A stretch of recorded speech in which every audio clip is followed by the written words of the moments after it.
Welcome, welcome! It's Mud Dog with the Texas Space Navy, bringing you another Star Citizen video. And today I'm bringing you Inside Star Citizen, Thursday, September 23rd, 2021. And it was a really good episode, very enjoyable to watch. It was definitely filmed like a week ago or something. It's been a while. So, several things that they talked about in this episode. They start off with like loot and, these loot boxes and being able to put on different armor sets and what happens if you combine armor sets that go together versus armor sets that do not. So really interesting there. They did talk about the new RSS armor, which you'll see in a minute. These are the trip mines, the laser trip mines, which everybody's looking forward to using and trying to avoid. They did say that, of course, when physicalized damage comes in, these crates and stuff will take damage, if not be destroyed out and out. So something to look forward to there. Trip mines can do massive amounts of damage. I'm looking forward to the trip mines. How are you planning on using them? Are you going to deploy them? Are you thinking people are going to deploy them against you? Are you going to use them in your own ships? That could be interesting. Hopefully we'll be able to disable as well as enable trip mines when we come across them.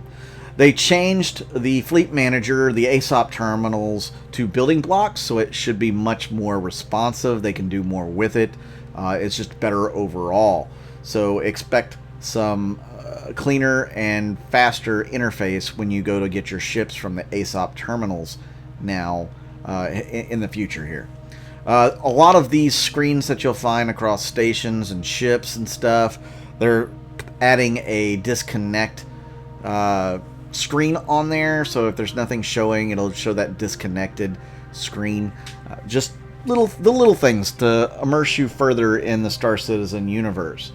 So yeah, I like it. This is some new mining tools that they're going to make available to players in the future. You'll be able to attach them to the rocks, and they will be able to do all sorts of cool things for you. I'm looking forward to that. That could really make mining even more interesting, more enjoyable, especially as a single player puts that on there and then goes back and collects the ore or something afterward. I'm looking forward to it. I'm looking to see what it all does. They're going to add uniforms now to a lot of the different vendors that are out there. You can see there are different types of uniforms. Most of them are pretty stock and bland right now. They wear basic clothes and stuff. But now you're going to see the logos and all of that as well. And Jared did mention something about he wants to see somebody from Whammy's Burgers or whatever operating in a Grim Hex, without a license. I think that would be pretty funny, actually. You could make a nice little horror story out of something like that. That would be cool. What do you guys think of that? So he goes on and on and on, and actually gets made fun of for doing this out of the stream, or out of the video, which is really funny too. This is where they talked about the armor sets and how they will look. This is the RSS armor set right here, and how it looks if it's all going together piece by piece together. It looks really cool to me. I like it. I like what they're attempting to do here and how they can make armor look a little bit more interesting. We'll see how it turns out in a year or so when they've got more of these sets in the game. But yeah, right now it looks pretty cool.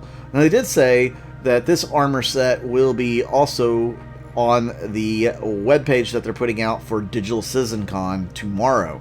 So make sure you check out Digital CitizenCon then, so that you can check, see what they're putting up. I mean, it's Digital CitizenCon. It's exciting. I want to see what they have. Why they're doing a whole separate page for it. That's interesting. Maybe they're expecting some different web traffic. This is the first integration of intoxicated flying.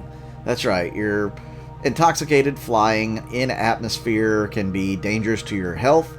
You may not be moving the stick around, but your drunk self probably is. So I would probably avoid drunken flying unless you have a death wish.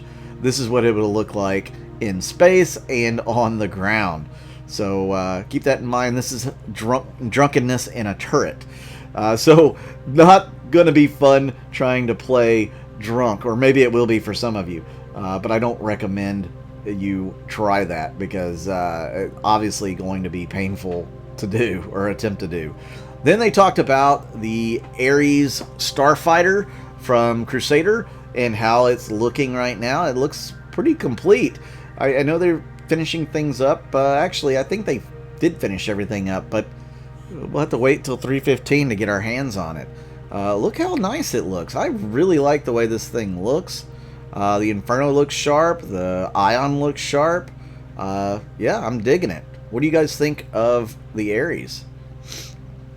So, some other ships that they talked about were the Redeemer and these glow effects that they started doing. Now, the glow effects are on the material layer. So what that does is that actually gives them a little bit more overhead that they can play with particle effects and stuff, because they don't need the particle effects for the glow. So it should really help them streamline how everything goes, and they should be able to do a lot more with this effect in the future. They did also talk about some other moving parts in the Redeemer, which you'll see here in a moment. Like these little things here, you'll see them moving. Do you like it? Do you not like it? Jared, I don't think, likes it. It does look a little funny, but I think we need stuff like this going on in the game, just to make the environment a little bit more rich and you know, involving. You know, something we can live in. This is the first looks at the Vulture cargo bay area, and of course the forward area. They've made a few changes here and there, but this ship is coming along. Expect it next year. This is the Hull A.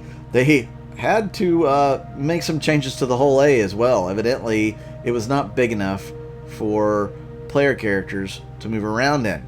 So this ship's gotten bigger. They didn't flat out say it's gotten bigger, but it's gotten bigger. Trust my word on it. It's bigger. They even had to make the restrooms bigger in ships, because NPCs, AI, can't use the restroom with the current dimensions.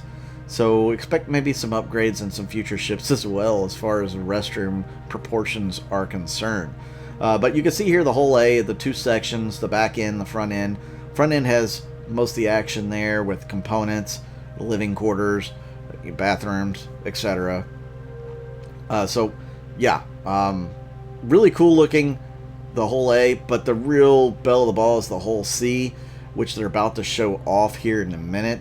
They went with another pass on it. Thing's been in mothballs for a long time because they'd had it completed, but they decided to do a little bit more work on it to get the material up to spec, the shaders up to spec, and just a couple things that needed a little extra love, like component compartments and things like that. So here you can see the back end. There's the front end with the lights, and here's the whole thing put together. Now, of course, whenever it separates, when the pylons for the cargo come out, it's going to be much, much bigger. But really awesome ship. I know everybody that's got one of these can't wait for it to come out in the game. I am super excited about that, as you get a few more looks of it. What do you guys think of this Inside Star Citizen? I think it was a really good one, and it's really enjoyable. They're moving Port Olisar to where it'll be in synchronous orbit over Orison, so that'll give us a few extra views. I'm looking forward to that as well.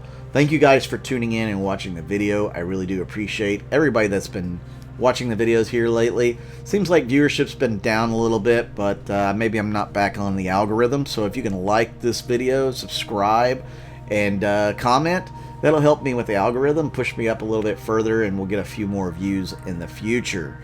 But thanks you once again. I'm Mud Dog with the Texas Space Navy, and I'll see you out in the verse.